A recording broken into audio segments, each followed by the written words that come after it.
우리 지금 복음 시리즈 하고 있습니다. 그 중에서도 회심이라는 소주제를 가지고 말씀을 나누고 있어요. 지난주부터는 무슨 말씀을 나누냐면 우리가 하나님 앞에 구원을 받을 때 우리가 무슨 행동을 해요. 그러니까 우리가 노력이나 수고를 해야 구원 얻는다는 것은 아니지만 하나님이 우리의 행동을 동반케 하셔서 우리를 구원하신다 했습니다. 그 행동 중에 첫 번째가 뭐냐면 회개입니다. 오늘 나눌 말씀은 우리의 행동 중에 두 번째 있어야 하는 행동인데 믿으라 라는 것입니다. 회개와 믿음은 동전의 양면과 같아요. 회개하면 믿어요. 회개만 있을 수 없어요. 불교에도 비슷한 약간 맥락이 있어요. 내려놓다, 버린다. 회개도 버린다는 거거든. 내가 이전까지 취하고 붙들고 살아왔던 것들을 버려요.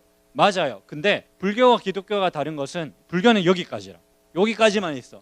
근데 기독교는 버리는 것만 있지 않아요. 취하는 게 있어요. 내가 뭔가를 버렸으면 다시 취하는 게 있어. 뭐죠? 그게 믿음입니다. 믿음은 취하는 거예요. 내가 붙드는 거죠. 그것이 믿음입니다. 회개한다는 것은 내가 이전 국적, 이전에 내가 살던 생활 습관, 문화, 세상 방식, 살아가는 방식 이런 것들을 버리는 것이 회개라면 이제는 내가 예를 들어 미국 가서 이제 살아. 그러면 그 나라 말도 써야 되고 그 나라 문화 방식대로 살아야 돼. 그런 것처럼 내가 하나님 나라의 방식들, 그런 것들을 내가 취하는 거, 그 방식대로 사는 거, 그것이 믿음입니다. 둘 다 가질 수 없어요. 하나는 버려야 해요. 흑백 논리죠. 이거 아니면 저겁니다. 주인의 권리가 바뀌는 거예요. 이전에는 내가 주인 되어 살아왔지만 하나님을 믿는다는 것은 내가 예수님을 주인으로 삼고 살아간다라는 것의 의미입니다. 삶의 모든 것이 세상 나라의 것들을 버리고 하나님 나라 것들로 채워지는 것, 그것이 회심입니다.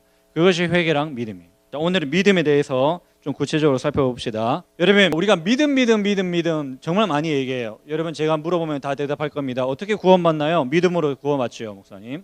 그러면 믿음이 뭘까요? 그러면 구원받는 믿음이 있어요. 구원받는 믿음. 우리가 구원을 받을 때, 구원을 얻을 때 작용하는 어떤 성질의 믿음이란 게 있어요. 우리가 믿음으로 구원받는다 할 때 그 믿음이에요. 그 믿음이 뭔지에 대해서 살피는 거예요. 구원받는 믿음이 뭘까요? 여러분, 생각해 보세요. 구원받는 믿음이 아닌 게 있어. 사람들이 많이 착각하기도 하고 심지어 그렇게 말하는 사람도 있는데, 믿음이 뭘까요? 쉽게 얘기하면 믿음은 이해와 다른 겁니다. 우리 지구가 자전하는 걸 우리가 직접 눈으로 보지 못했다고 해서 믿어야 하나? 물론 약간 그런 개념이 좀 있지만 상식에 가까운 일들은 우리가 믿음이라고 표현하지 않아요. 그렇죠.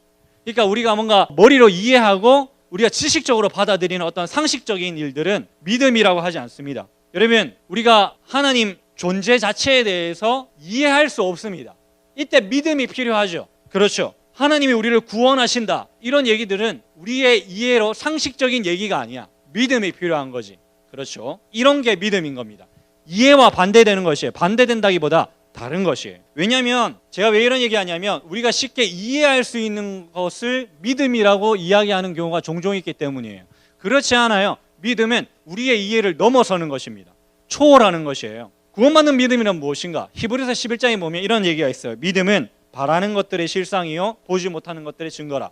무슨 얘기지? 바라는 것들의 실상이 믿음이래. 성경에 보면 아브라함이 바랄 수 없는 중에 믿으니 그 믿음을 의로 여기시니라, 이런 표현이 나와요. 아브라함이 바랄 수 없는 중에 바랬대. 이게 무슨 말이지? 생각해봐요. 아브라함은 75세 때 하나님이 나타나가지고 너에게 자손을 주겠다라고 했어요. 아브라함이 그걸 믿었을까? 믿어야 하죠. 왜냐하면 바랄 수 없는 이야기니까. 무슨 얘기예요? 75세인데 자기가 자식을 낳을 수 있어요? 없어요? 없어요. 목사님은 지금 자녀를 낳을 수 있어. 아직 생체적으로. 그러니까 그걸 바랄 수 있지. 근데 아브라함은 그럴 수 있나? 아브라함은 그럴 수가 없어. 왜냐하면 성경에도 태가 이미 끊겼다고, 태의 문이 닫혔다고, 이미 생체적인 기능이 없다고 나와 있어요. 그런 상황에 바랄 수 있어요? 기대할 수 있어요? 없잖아요. 맞죠? 근데 아브라함은 그걸 바랬어요. 왜? 하나님이 말씀하셨기 때문에. 그게 믿음입니다. 바랄 수 없는 것들의 실상이요라는 말이 그 의미예요. 여러분, 믿음은 우리가 이해하는 게 아니에요. 바랄 수 없고 내가 이해할 수 없고 내가 뭔가 생각할 수 없는데 그게 그렇게 바래지는 거야. 그렇게 생각되시는 거야. 그게 믿음입니다. 믿음은 하나님께서 주셔야죠. 우리가 구원받는 순간 하나님께서 믿음을 주셔야 하지. 때문에 선물이라 표현하거든요. 믿음으로 구원을 받게 하신다. 여러분, 하나님은 우리에게 믿음을 주셔서 우리로 하여금 구원을 받게 하세요. 우리가 구원을 얻어내는 것이 아니니까 믿음을 주시는 분도 하나님이시잖아. 맞죠? 그러니까 선물인 거지. 선물인 거야. 여러분, 우리가 이해할 수 있는 선물이 아닌 거지. 우리가 해낸 거잖아. 하나님 그냥 주신 거야, 그 믿음을. 그러면 이런 거지. 믿음이 이런 겁니다. 내가 이전에는, 내가 구원받기 전에는 하나님의 창조에 대해서, 아니 그 전부터 하나님의 살아계심에 대해서 이해도 할 수 없었고 믿을 수도 없었어. 하나님이 살아계신 게 이해가 되나? 말도 안 되는 얘기하지 마라 라고 했던 것이 원래 나였는데, 어느 순간 하나님이 믿음을 주셔서 내한테 믿음이 생기면 어떻게 돼? 하나님이 살아계신 게 믿어지는 거야. 아 진짜 하나님이 살아계신 것 같다 라고 되어지는 거지. 진짜 그렇구나, 그렇겠구나. 인간적으로 우리 본성상, 우리 세상의 문화나 기준을 따져서 봤을 때 이해할 수 없고 또 바랄 수도 없고 소망할 수도 없고 생각할 수도 없는 사실들이 어느 순간 갑자기 믿어지기 시작하고 내가 그렇게 생각되기 시작하고 그렇게 내가 그 기준대로 살아가기 시작하는 거야. 그게 믿음이라. 그게 하나님이 우리를 구원하실 때 주시는 믿음입니다. 그러면 도대체 그 믿음은 어떻게 생길까요? 어떤 방법으로? 말씀입니다. 로마서 10장 17절에 보면 이렇게 얘기합니다. 그러므로 믿음은 들음에서 나며 들음은 그리스도의 말씀으로 말미암아. 말씀을 듣는 행위예요. 예배하면서 하나님의 말씀 막 들어, 아니면 성경을 막 읽어. 그때 우리 안에 심겨져 있던 그 믿음의 씨앗이 자라나요. 그게 믿음입니다. 그게 믿음이에요. 믿음은 들음에서 난대요. 그리스도의 말씀에서 그 들음이 나온대요. 믿으려면 뭐가 필요해? 말씀이 필요해. 구원받을 때, 믿는다 할 때 뭘 믿는지 모르면 믿음이 아니에요. 여러분, 제가 왜 얘기하냐면 그런 일들이 우리 안에서 많이 일어나고 있기 때문입니다. 제가 물어봐요. 붙잡고 니 믿나? 너 믿나? 저는 안 믿는데요 하기가 좀 그런가 봐. 그래서 믿어요 라고 하는 경우가 다반사겠죠. 내가 물어보지 더. 뭘 믿는데? 내가 뭘 믿더라? 이거는 믿음이 아니란 거지. 여러분, 믿음은 내용이 필요해요. 특별히 우리가 구원받는 데 있어서 하나님께 믿음으로 반응할 때 무엇을 믿는 거겠니? 성경을 믿는 거야. 말씀을 믿는 거야. 특별히 복음의 내용을 믿는 겁니다. 예수님을 믿는다 할 때 뭘 믿는 거예요? 뭘 믿는데? 예수님 믿어요 우리 할 때 뭘 믿는 거지? 예수님이 무엇을 하셨는지, 예수님이 누구신지 그걸 믿는 거예요. 그 믿음의 내용이 사도신경에 적혀 있는 거고, 우리가 복음 시리즈 하면서 예수님이 도대체 누구신지 무엇을 하셨는지 제가 그래서 나눈 거예요. 그것을 믿는 거야. 여러분, 그러면 어떻게 믿는 것인가요? 그러니까 우리가 하나님을 믿는다고 할 때 어떻게 믿어요? 믿음은 단순한 지적 동의가 아닙니다. 그런 게 아니에요. 믿음도 전인격이 필요해요. 이성과 감정과 의지가 필요해요. 우리가 믿는다고 할 때 이성이 먼저 필요해. 이성으로 믿는 거야. 제가 지난주도 얘기했어요. 왜 얘기하냐면 믿음을 오해하는 거예요. 사람들이 뭔가 우리의 이성으로 합리적으로 생각하고 믿는 게 아니고, 뭔가 그냥 믿습니다 쓰 발음을 열심히 하면 씁니다 하면 뭔가 믿어지는 것처럼 여기는 풍토가 사실 있었죠. 우리 한국교회 가서 뭔가 감정적인 것만 열심히 하면 그냥 박수 열심히 치고 뭔가 신비한 일들을 경험하면 믿음이라고 생각하는 풍토가 있었어요. 그렇지 않아요. 만약에 그런 거라면, 여러분, 만약에 믿음이 우리가 이해할 수도 없고 뭔가 신비한 것 아니면 초자연적인 것, 그런 것이라면 오히려 합리적이고 이성적인 사람들이 있잖아. 그런 사람들은 믿음을 가지기 힘들겠네. 그렇지 않아요. 믿음도 충분히 합리적이에요. 이성적이어야 해요. 우리의 이성을 먼저 건드려야 되지. 우리의 이성에 충분히 이해 안 됐는데 감정으로 오면, 여러분, 건강한 신앙생활이 아닐 가능성이 높죠. 실제로 우리 교회 역사를 봐도 그렇고요. 소위 신비주의, 성령주의, 성령이나 신비적인 일들이 나쁜 건 아닌데 그게 너무 좋은 거야. 막 방언만 했는데 이거는 결코 안 봐. 성경의 가장 중요한 얘기가 이웃을 사랑하라. 이웃을 사랑하지 않아. 믿음은 그런 게 아닙니다. 충분히 이성적이에요. 근데 제가 이성적이라고 해서 우리가 단순히 열심히 공부하고 연구하면 얻어낼 수 있는 그런 이성이 아닙니다.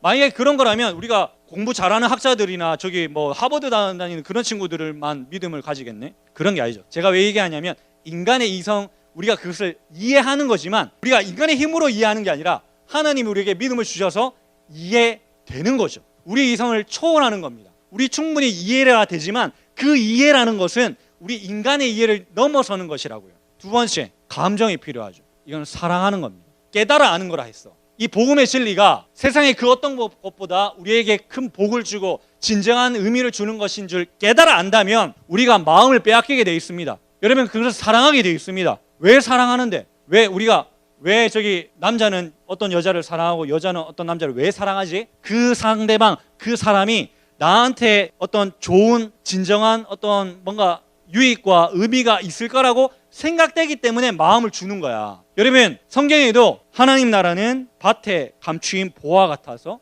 그 보화를 발견한 사람은 기뻐할 거라고 얘기하고 있습니다. 여러분, 로또에 당첨됐다고 생각해보자.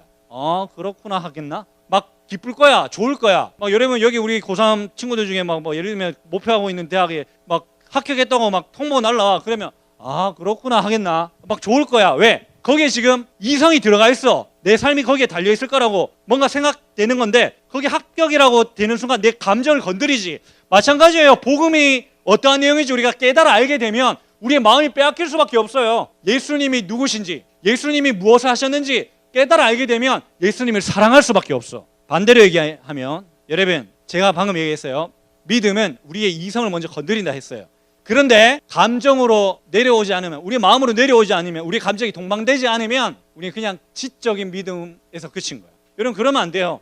제가 여러분을 최대한 여러분이 이해할 수 있게, 여러분이 이해할 수 있게 말씀을 전하려고 하지만 제 역할은 거기까지예요. 저는 여러분이 이해할 수 있게 어떻게든 열심히 쉽게 전달하려고 하지만 여러분이 그걸 이해를 했어요. 복음 내용을 이해를 했어. 그 다음에 역할은 하나님이 하시는 거죠. 그 머리에 든 복음의 진리가 우리의 심령 가운데 내려와야 돼요. 반대로 얘기하면 심령 가운데 내려오지 않은 지적 믿음은 진정한 믿음이 아닙니다. 그렇게 되면 머리만 굵어져. 다른 사람 판단하고. 복음의 진리, 성경의 말씀들이 우리 지식으로 먼저 들어와야 되지만 우리 감정이 동반돼야 돼요. 그게 믿음이에요. 여러분 한 가지 더 있어야 되지. 의지가 있어야 돼요. 삭개오는 예수님을 만나고 나서 어떤 의지를 보였지? 자신의 재산의 절반을 가난한 사람에 나눠주고 나쁜 짓을 해서 얻은 게 있다면 4배나 갚겠다 라는 그 의지의 표현이 있어요. 여러분 우리가 예수님을 믿는다고 할 때, 예수님을 믿는다고 할 때 예수님이 누구신지 무슨 일 하셨는지 우리가 깨달아 알게 되고, 내가 때문에 그 예수님이 내한테 너무 소중한 분, 최고, 내가 그분을 사랑하게 될 뿐만 아니라 그 사랑하는 마음 때문에 우리의 의지적인 우리의 삶의 변화가 일어나요. 여러분 내가 누군가를 사랑하게 되면 그 행동이 바뀌어, 말이 바뀌어, 표정이 바뀌어. 마찬가지예요. 우리가 예수님을 사랑하게 되면 그렇게 돼요. 아까 얘기했어요. 밭에 감추인 보화를 발견한 사람은 그게 너무나 중요해서, 너무나 소중해서 그 기쁜 마음으로 어디 가는 거지 지금? 기쁜 마음으로 어디 가? 자신의 전 재산을 팔아요. 그래서 그것을 가지고 이 밭을 사요. 왜? 여기 감춰지는 보화는 자신이 가진 것보다 훨씬 가치가 높으니까. 예수님을 사랑하게 되면 여러분 그런 삶의 변화가 일어나는 게 마땅한 일이고 당연한 일이에요. 전적인 신뢰입니다. 믿음, 여러분 크레도라 합니다. 크레딧 카드라고 하잖아. 크레도라는 그 말의 의미가 뭐냐면 심장을 준다라는 뜻입니다. 크레도, 심장을 내어주는 거예요. 상대방을 믿는다라고 표현하는 게 뭐냐면 나의 심장, 나의 중요한 모든 삶의 것들을 내어 맡기는 거예요. 여러분 우리가 예수님을 믿는다라고 할 때 그 우리의 진정한 가치, 제일 중요한 거, 우리의 삶의 모든 것을 내어 맡기는 그런 행동들이, 삶의 변화들이 일어나야 돼요. 그것이 믿는 거예요. 아무리 예수님 믿는다, 사랑한다 아무리 얘기해도 전혀 삶의 변화가 없으면 그건 믿음이 아니죠. 예배 드리는 것부터 시작해서 우리가 삶을 살아가는 것들이 예수님을 사랑하는 것에 합당한 것이 아니면 가짜입니다. 행함이 없는 믿음은 무슨 믿음이래? 죽은 믿음. 아무리 내가 예수님 믿는다 아무리 떠들어대도 우리의 삶에 동반되지 않는 믿음이라면 가짜 믿음이에요. 죽은 믿음이에요. 그렇다면 여러분 우리는 복음을 믿습니까? 예수님을 믿습니까? 우리에게 믿음이 있습니까? 우리의 이성과 감정과 의지를 동반한 전인격적인 믿음이 우리 가운데 있습니까? 여러분 점검해야 돼요. 점검해야 돼요. 교회 오래 다녔다고 믿음이 있는 거 아니에요. 모태신앙이라고 믿음이 있는 거 아니에요. 임원 오래 했다고 뭐 교회 봉사 오래 했다고 믿음이 생기나? 아니에요. 교회에 와서 봉사하는 것으로 자기가 믿음이 있다고 착각해요. 여러분 그렇지 않습니다. 믿음 없이 교회 봉사 충분히 할 수 있습니다. 여러분 진짜 우리는 믿음이 있나요? 믿음이 있습니까? 오늘 저기 예배 끝나고 와서 나한테 묻는 거야. 목사님 제가 진짜 예수님 믿을까요? 제가 복음을 믿을까요? 라고 물어봐. 제가 이렇게 대답할 수 있겠지. 모른다. 내가 뭐 하나님도 아니고 내가 어떻게 하노? 그런데 이렇게는 얘기할 수 있어요. 이렇게는 확실하게 얘기할 수 있어요. 여러분이 지금도 이 복음의 메시지, 여러분에게 도전하는 이 말씀에 전혀 가문도 안 느끼고 목사님 저기서 귀에도 안 들어오는데 저런 얘기 길게 하나 생각으로 앉아 있다면 여러분 믿지 않는 사람일 가능성이 높습니다. 여러분에겐 믿음이 없을 가능성이 높아요. 그러나 여러분 이 자리에 지금 앉아있는 여러분이 적어도 조금이라도, 아니면 지난날 우리가 복음 메시지를 들으면서 조금이나마 소망이 생겼다면, 내가 진짜 예수님을 한번 제대로 믿어보고 싶다라는 마음이 조금이라도 생겼다면 지금도 여러분에게 있었던 그 근심, 내가 구원받지 않은 사람일 수도 있다는 그 근심 때문에 내가 구원을 받았으면 좋겠다, 내가 구원받은 사람으로 진짜 온전하게 살고 싶다, 내가 그리스도인답게 살고 싶다라는 그런 마음이 든다면 여러분 그거는 우리가 결정한 마음이 아니에요. 여러분 생각해 보세요. 우리는 그런 생각을 요만큼도 할 수 없는 죄인이에요. 그런 마음이 조금이나 들었다면 여러분 기뻐하십시오. 그건 하나님께서 주신 마음입니다. 물론 한 가지가 더 있어야 됩니다. 나중에 그 후의 삶을 봐야 해요. 이후의 삶을 봐야 해요. 오늘 그렇게 기도했는데 뒤에 아무 변화가 없으면 오늘 그런 결단의 기도는 가짜겠지. 그러나 예수님을 더 사랑하게 되고 뭔가 우리의 말이 바뀌고 어떤 우리 삶의 목적이 점점 달라진다면 그 믿음이 하나님 앞에 귀한 믿음이겠죠. 여러분 복음을 믿으셔야 합니다. 여러분 우리가 그것을 믿어야 해요. 이것이 기대가 되고 소망이 돼야 돼요. 여러분 이 사실을 믿으십시오. 하나님이 우리를 이렇게 구원하시는 이유가 무엇입니까? 하나님 우리를 사랑하시기 때문입니다. 우리 본성상 죄인이야 라고 하는 거 사실 잘 믿어요. 사람들이 본성상. 근데 하나님을 사랑하신다? 잘 안 믿어요. 여러분 우리가 하나님 앞에 죄인이라는 사실보다 하나님께서 우리를 사랑하신다는 그 사실을 더 믿어야 해요. 하나님이 우리를 사랑하십니다. 하나님이 우리를 사랑하신다는 것 사실을 여러분 소망이 되나요? 믿으셔야 해요. 복음을 받아들이십시오. 세상은 우리를 향해서 이렇게 얘기합니다. 야 그냥 이대로 살아도 돼. 네가 행복해야지. 네가 주인공이야 삶에. 이렇게 우리에게 외쳐되지만 하나님 우리에게 그렇게 말씀하지 않으세요. 너 혼자 살 수 없어. 내가 너를 위해서 예수 그리스도를 내 아들 예수 그리스도를 십자가에 죽이고 부활하게 해서 내가 너를 살렸다. 너는 나 없이 살 수 없고 나 없이는 아무 의미 없고 나를 통해서만 살아갈 수 있다. 아들 예수 그리스도를 통해서 내가 너를 지키고 다스릴 것이다. 때문에 너는 예수 그리스도를 믿어야 한다. 너의 삶을 내어주고 마음을 내어주고 그를 사랑하고 예수 그리스도와 함께 동행해야 한다. 그래야 진짜 복되고 의미 있다고 하나님이 말씀하세요. 여러분 어떻게 하실 것입니까? 믿으십시오. 복음을 믿으십시오. 그래야 살아요. 다른 길은 없습니다. One way Jesus. 예수님을 믿는 거 그거밖에 없어요.